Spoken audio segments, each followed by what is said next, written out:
नमस्कार, मैं हूं रागनी वर्मन और आप देख रहे हैं राष्ट्रीय जगत विजन न्यूज। जनता कांग्रेस छत्तीसगढ़ जे के प्रदेश अध्यक्ष अमित जोगी के नेतृत्व में मंगलवार को एनएमडीसी और केंद्र सरकार के खिलाफ जोरदार प्रदर्शन किया गया। सैकड़ों कार्यकर्ताओं ने बचेली सब्जी मार्केट में टेंट लगाकर धरना दिया और रैली निकालकर 16 सूत्री मांगों का ज्ञापन सौंपने एनएमडीसी चेक पोस्ट पहुंचे।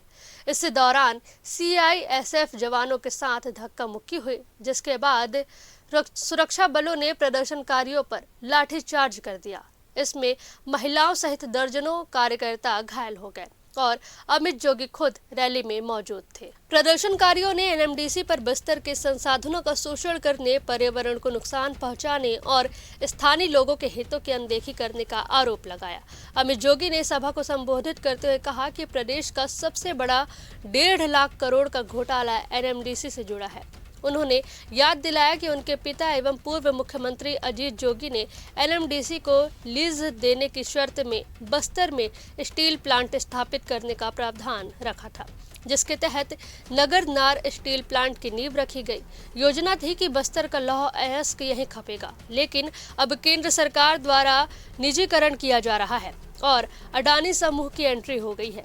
जोगी ने 2023 में प्रधानमंत्री मोदी की गारंटी का हवाला देते हुए कहा कि पीएम मोदी ने कहा था कि नगरनार प्लांट बस्तर के लोगों का है, लेकिन अब इसे निजी हाथों में सौंपा जा रहा है। उन्होंने नंदराज पर्वत और पेटोर मेटा में खनन का भी विरोध किया। साथ ही टेलिंग डैम से निकलने वाले जहरीले पानी के कारण स्थानीय लोगों की जान को खतरा बताया गया।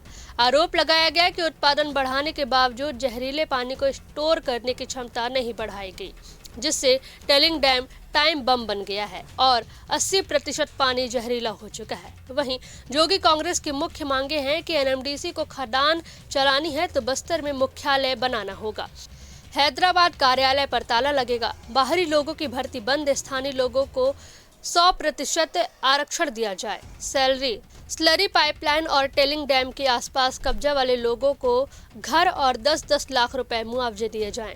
कार्यकर्ताओं ने 30 दिसंबर को प्रस्तावित जनसुनवाई का पुरजोर विरोध करने की घोषणा की।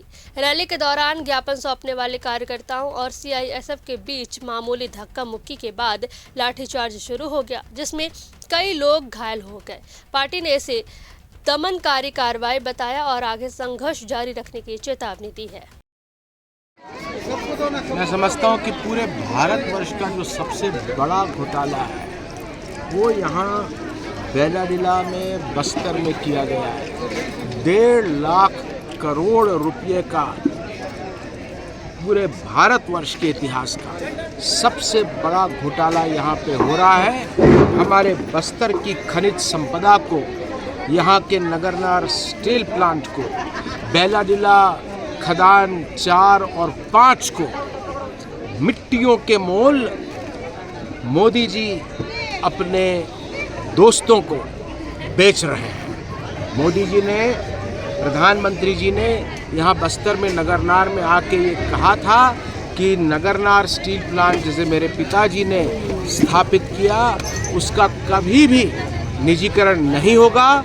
उसकी मालिक बस्तर की, छत्तीसगढ़ की, भारत की जनता है और आगे भी रहेगी। ये उन्होंने यहाँ जनता से वादा किया था, ये गारंटी थी, मोदी की गारंटी। लेकिन मोदी की गारंटी का यहाँ छत्तीसगढ़ में एक ही मतलब है, अडानी की एंट्री।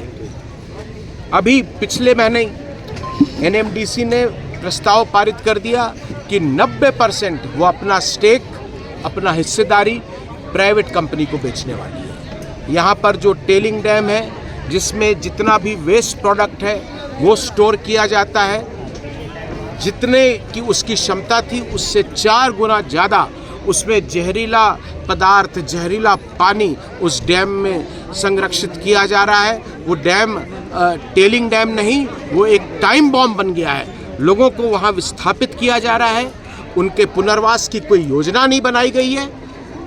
ये जो पूरा गवर्नमेंट ऑफ इंडिया है वो गवर्नमेंट ऑफ इंडिया नहीं, वो गवर्नमेंट ऑफ अडानी चल रही है।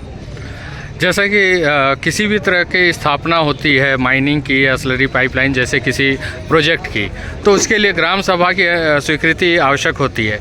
तो ये बिना स्वीकृति लिए ही क्या ये सारे चीज़ें हो रही हैं? कानून का गलत उपयोग किया जा रहा है, पुराने कानून को इस्तेमाल किया जा रहा है पेशा के जो अधिकार हैं उसको कुचलने के लिए।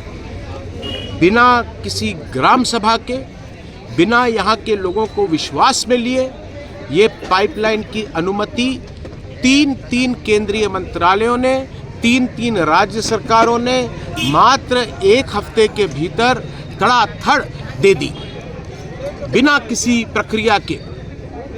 केवल फायदा पहुंचाना है तो आर्सेलरमित्तल कंपनी को, अडानी कंपनी को, इस उद्देश्य के साथ यहाँ के लोगों की जान माल से खेला जा रहा है। जैसा कि एनएमडीसी पर आपने शर्त रखी है कि 2 मांगे रखी है, 2 शर्तों पर ही यहाँ पे खनन हो सकता है। राज्य सरकार से सीधे अपील करी है कि आप यहाँ की खदानों के मालिक हैं, आप तत्काल, अगर एनएमडीसी ये 2 शर्तें नहीं मांगता है, हैदराबाद से अपना जो उनका हेडक्वार्टर है, जब सारी खदानें, सारा स्टील प्लांट सब कुछ यहीं है, तो फिर हैदराबाद में ये क्या कर रहे हैं? ये भी जो उनका मुख्यालय है, कॉर्पोरेट हेडक्वार्टर है, वो बस्तर में लाना पड़ेगा।